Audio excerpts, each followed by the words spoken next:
आणखी एक मोठी बातमी आहे। कल्याणच्या दुर्गाडी किल्ल्यावरती नवरात्र उत्सव साजरा करण्याची परवानगी ही शिंदे समर्थकांना मिळाली आहे।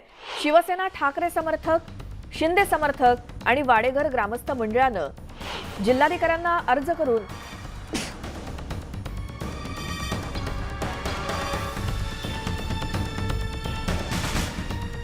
करून उत्सव साजरा करण्यासाठी परवानगी मागितली होती। मात्र आता ही परवानगी शिंदे समर्थकांना देण्यात आल्याची माहिती मिळाली आहे। तर दुसरीकडे या निर्णयाचा निषेध करून कायदेशीर मार्ग अवलंबणार असल्याचं ठाकरे समर्थकांनी म्हटलंय।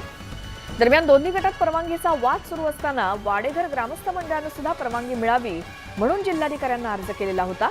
आता दोन्ही गटांमुळे उत्सव लांबणीवरती पडू नये अशी भूमिका ग्रामस्थ मंडळानं घेतली होती। शिवाय 54 वर्षांपूर्वी गावकीच हा उत्सव साजरा करत होती हे देखील त्यांनी स्पष्ट केलंय। दरम्यान आता शिंदे समर्थकांना उत्सवासाठी परवानगी मिळाली असल्यामुळे मोठा वाद होण्याची शक्यता आहे।